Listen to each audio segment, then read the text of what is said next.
कि हर विधानसभा से एक विधायक चुन के जाए, हर लोकसभा क्षेत्र से एक लोकसभा सदस्य एमपी चुन के जाए, ये व्यवस्था की गई।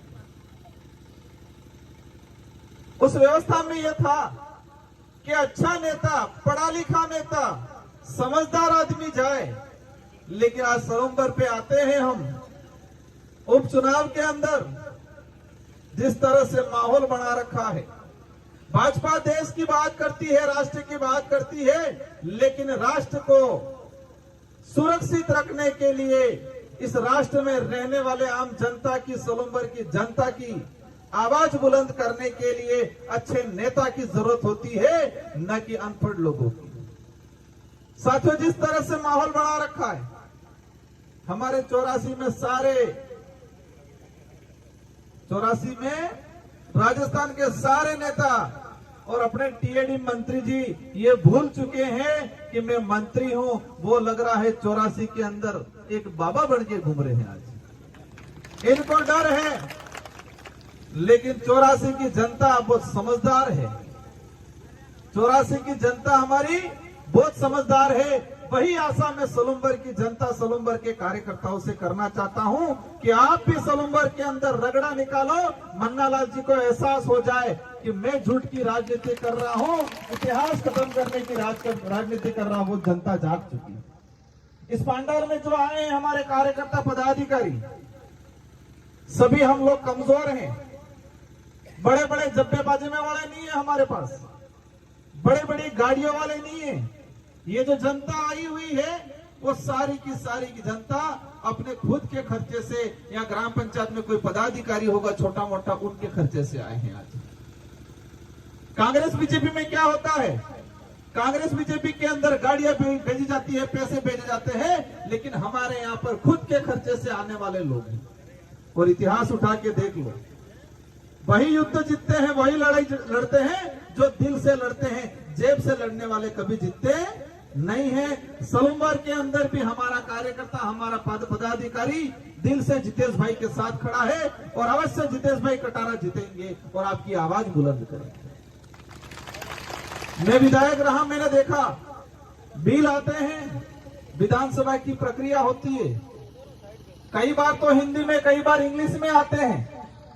अब समझ लो, मैं बीजेपी के जो प्रत्याशी है शांता बहन, अपने बड़े बुजुर्ग हैं, मान सम्मान करते हैं, लेकिन जब उनको रिटर्निंग अधिकारी के सामने शपथ लेनी थी, वो पढ़ नहीं पाए। जो कागज नहीं पढ़ सकते, वो सोलंबर की जनता की आवाज विधानसभा में कैसे उठाएंगे, ये सवाल है। आज संपत्ति के नाम से वोट ले रहे हैं। अमृत जी का घटनाक्रम हुआ, सबको दुख है, हमको भी दुख है, सोलंबर की सारी जनता को दुख है, अकेले शांता देवी जी को और बीजेपी को दुख नहीं है। बीजेपी को तकलीफ होती तो अमृत जी के बराबर उससे अच्छा आदमी को चुन को टिकट देती, न कि उनके घर में संपत्ति के नाम से अंगूठा छाप को करती। आज मैंने देखा, लेटर देखा, इस लेटर के अंदर सोलंबर में हमारे कुछ कर्मचारी, वो कर्मचारी किसी पार्टी से नहीं है, इस क्षेत्र के रहने वाले कर्मचारी, उन कर्मचारी के शिकायत किए और नीचे साइन किए हैं शांता देवी के। लेकिन मैं दावे के साथ कहता हूं, वो शांता देवी जी के साइन नहीं, किसी फर्जी ने साइन किए, उनको चलाने वाला ने साइन किए। सोलंबर के साथियों, आप जान लो, समझ लो कि शांता देवी जी का नाम यूज हो रहा है, कोई और साइन कर रहा है, तो जब अगर वो विधायक भी बन गए तो उनकी डिजायर पे किसी और के साइन चलेंगे, न कि शांता देवी के। इसलिए जितेश भाई पढ़ा लिखा आदमी है, समझदार आदमी है। आपकी इस क्षेत्र की जनता की जो आवाज है, वो आवाज बुलंद करेगा, यहाँ की जो समस्या है उसको बुलंद करेगा। आज जैसमंद झील से पानी ले जाने की प्लानिंग कर रहे हो दूसरे जिलों के अंदर, लेकिन जैसमंद के आसपास हमारे इस इलाके को पानी देने की बात कर रहे हैं ये लोग। हमारी लड़ाई वो लड़ाई है। और आज जिस तरह से भाजपा सत्ता में है, सत्ता में होने के बावजूद भी इन उपचुनाव में लाचार हो चुकी है, और लाचार होकर कर्मचारियों को परेशान कर रहे हैं।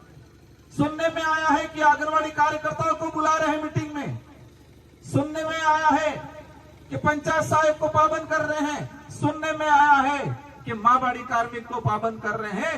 सुनने में आया है कि हमारे जो भी प्लेसमेंट एजेंसी से लगे हुए कार्मिकों को पाबंद कर रहे हैं। लेकिन मैं आज इस मंच से कहना चाहूंगा, मारवाड़ी कार्मिक हमारे बहाने तरसती है उनके सैलरी के लिए, इनकी तनख्वाह नहीं आती है, लेकिन जब भीड़ चाहिए तो मारवाड़ी कार्मिक याद आती है। राजीविका से जुड़ी महिला, उनके लिए भवन नहीं बनाए इन लोगों ने, इनके लिए शौचालय नहीं बनाए, लेकिन जब भीड़ की जरूरत पड़ती है, वोट की जरूरत पड़ती है, तो भाजपा के नेताओं को राजीविका की महिला याद आती है। रोजगार गारंटी की बात करते हैं, जब भी भाजपा की सभा हुई है अभी, रोजगार गारंटी में नरेगा में हमारे मेट कारीगरों को पाबंद करके लेबर लाने का काम करते हैं। साथियों, मैं बताना चाहूंगा, ये रोजगार गारंटी किसकी देन है? जिस रोजगार गारंटी को आज बंद करने के कंगार पे बैठे हुए हैं भाजपा के लोग, लेकिन जब भी इनको भीड़ की जरूरत पड़ती है तो रोजगार गारंटी की लेबर याद आती है हमको। यूपीए की सरकार में रोजगार गारंटी अधिनियम आया। यूपीए की सरकार, मनमोहन जी प्रधानमंत्री थे, मनमोहन जी प्रधानमंत्री थे। सब कहते होंगे, कांग्रेस वाले कहते हैं कि हमने लागू किया, लेकिन उस समय 17 से 18 पार्टियों ने मिलके मनमोहन जी को प्रधानमंत्री बनाया था, न अकेली कांग्रेस ने प्रधानमंत्री बनाया था। अगर छोटी पार्टियां नहीं होती तो आज देश के अंदर रोजगार गारंटी कानून नहीं आया होता। वो ये बात इसलिए बोल रहा हूं कि कुछ लोग कहते हैं आनंद नानी करी पार्टी हूं था एम कहीं कि नानी करी पार्टी एटलीस्ट તમે હતા દોડતા થઈ ગયો બાર, તમે હતા ખુરશી થકી જાજમ માથે આવી ગયો, आए कि नहीं आए? उस समय रोजगार गारंटी जो कानून लाए, छोटी पार्टियों ने वालों ने डिमांड की, अगर मनमोहन जी को प्रधानमंत्री बनाना है हम समर्थन करेंगे, लेकिन देश के अंदर रोजगार गारंटी कानून आना चाहिए। आज 2 रुपए किलो गेहूं मिल रहे हैं, वो किसकी देन है? वो छोटी पार्टियों की देन है। वही यूपीए सरकार के अंदर खाद्य सुरक्षा अधिनियम लागू किया गया। छोटी पार्टियां नहीं होती तो आज जो हमें डीलरों के पास जो मिल रहा है वो नहीं मिलता। कांग्रेस वाला जरूर कही थी हमारी देन है, लेकिन अगर उस समय कांग्रेस फुल फ्रेश होती, न रोजगार गारंटी कानून आता, न खाद्य सुरक्षा अधिनियम कानून आता, और अगर क्षेत्रीय पार्टियां थी इसीलिए वो आए। आज इस इलाके की बात करते हैं हम, किस तरह से हमारा बेरोजगार भाई दर दर भटक रहा है। देश की बात करें, इस इलाके की बात करें, सरकारी सिस्टम को खत्म कर रहे हैं ये लोग। भाजपा के लोग झूठ फैला रहे हैं, कह रहे धर्म के नाम से धर्म खतरे में है। धर्म की चटनी चटा चटा के हमारे यहाँ के ओबीसी के भाई हो, एससी के भाई हो, एसटी के भाई हो, उन सबको आपस में लड़ाने का काम किया है। साथियों, हमें रोजगार चाहिए, अच्छी शिक्षा चाहिए। आज स्कूलों की हालत खराब है इस इलाके के अंदर। स्कूलों में टीचर नहीं है, टीचर है तो कमरे नहीं है। भाजपा के लोग ये बोल रहे हैं क्या कि हमारी डबल इंजन की सरकार है, सारे टीचर भर देंगे? बोला कभी? सारे कमरे बना देंगे? बोला? जब से भाजपा आई है आपने देखा होगा पीएससी, सीएससी, जिला हॉस्पिटल की हालत खराब हो गई। हॉस्पिटलों में हमारा गरीब आदमी जाता है, गरीब बहन जाती है, उनको समय नहीं मिलता है, वहां टाइम पे दवाई नहीं मिल रही है, जांच वाली मशीन खराब पड़ी है, और कह रहे हैं देश आगे बढ़ रहा है। कैसे आगे बढ़ रहा है? गरीब हालत खराब हो चुकी है। इसलिए आप सबकी जिम्मेदारी है, इस देश को बचाना है, इस क्षेत्र को बचाना है, सलूमबर को बचाना है, और सलूमबर का भविष्य कैसा होगा वो आप लोगों के हाथ में।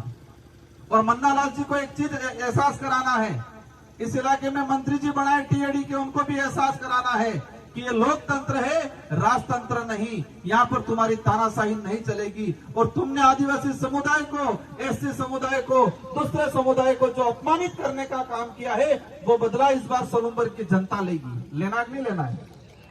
रगड़ा निकालना है कि नहीं निकालना है? निकालना है कि? आप डट के रहना, आप घबराना मत। ये क्या बोलेंगे? पेंशन बंद थाई जाए कहीं, जीतू भाई जीती जाएगा तो पेंशन बंद थाई जाए। हमारे वहां शुरू कर दिया है। यहां तक बोल गए ये लोग, कोरोना आया वो बीएपी आया इसलिए आया। गोगुंदा के अंदर वो पैंथर सीतरू बीएपी वालों ने छोड़ा है उनके। क्या राजनीतिक लेवल आया है इन लोगों का। इस लेवल की राजनीति की घाल का बिल्कुल कमजोर आदमी भी नहीं करता इस लेवल की गंदी राजनीति।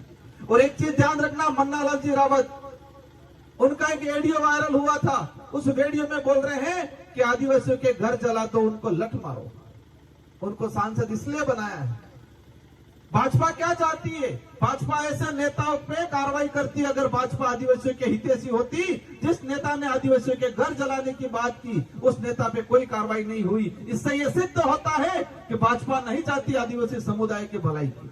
आज ओबीसी के नाम से राजनीति करते हैं, लेकिन मैं भाजपा को कहना चाहूंगा, क्या ओबीसी के मंडल कमीशन की बात कभी की उन लोगों ने? सिर्फ नहीं, धर्म खतरे में है यूं कर करके हमारे ओबीसी के भाई, एससी के भाई, सभी भाइयों को गुमराह करके सिर्फ झंडे पकड़ा के नारे लगाने का काम किया। आज तक रोजगार की बात नहीं करते ये लोग, भूखमरी की बात नहीं करते ये लोग। इसलिए आप सबकी जिम्मेदारी है, सलमबाग के अंदर 84 वाला हमारा काम लगा देंगे अब कंप्लीट। तमें पासा पढ़ोने के हो, 1% घबराने की जरूरत नहीं है। वो कहेंगे हमारी सरकार है, चिंता मत करना, जीतू भाई जाएगा, हम सब कंधा देंगे और हम सारे काम लाएंगे, सारे काम कराएंगे। घबराने की जरूरत नहीं है, आपको डरने की जरूरत नहीं है। दिल्ली जयपुर वालों को एहसास होना चाहिए कि 84 की जनता तो ताकतवर है, लेकिन सलमबर की जनता भी ताकतवर है। क्योंकि ये चुनाव जीतू भाई अकेला, भारत आदिवासी पार्टी अकेले नहीं लड़ रही है। ये चुनाव यहाँ की आम जनता लड़ रही है, यहाँ की आम गरीब जनता, आम यहाँ का युवा लड़ रहा है चुनाव। माता बहनों से अपील है कि आज से ठान लेना है, घर घर पे, अपने रिश्तेदारी में अपना जा संबंध है, हर जगह आपको फोन करके कहना है इस बार ते गेड़िया माते वोट आलवो है। अटली आलवो है कि कांग्रेस में कैंडिडेट कोई लेवो देवो नहीं है। बीजेपी ने कैंडिडेट पहले नामांकन दाड़े पूछी पत्रकार क्यों आए हो, खबर उसने है आपसे पसे होड़े कोने भाई यही के नामांकन बल ले। ऐसे थोड़ी होता है। जनता का प्रतिनिधित्व करने भेज रहे हैं, वहां जाके भजन थोड़ी करने के ताली बजाड़ेंगे सिर्फ। ये क्षेत्र अंधकार में चला जाएगा अगर ऐसे जनप्रतिनिधि गए। इसलिए आप सबकी जिम्मेदारी है कि अच्छे जनप्रतिनिधि के रूप में भारत आदिवासी पार्टी के प्रतिनिधित्व जीतू भाई कर रहे हैं और आप सबको जिम्मेदारी से इनका साथ देना है। आज ये 5 तारीख हुई, 13 तारीख को चुनाव है। तो जितने अहमदाबाद वाले भाई हैं, अहमदाबाद गए हैं, अहमदाबाद से आ गए हैं, इनसे मेरा अपील है कि अहमदाबाद में आज तक कहीं पर भी कुछ हादसा हुआ है? कभी बीजेपी का पदाधिकारी आया वहां? कभी कांग्रेस का नेता गया वहां? आज तक कोई भी हादसा हुआ है? हर हादसे में भारत आदिवासी पार्टी का कार्यकर्ता खड़ा रहा है और उसने मदद की है। रात की 2-2, 3-3 बजे तक भारत आदिवासी पार्टी का कार्यकर्ता गुजरात में हमारे भाई के साथ अन्याय होता है वहां खड़ा रहता है। तब कांग्रेस बीजेपी का कार्यकर्ता कहां जाता है?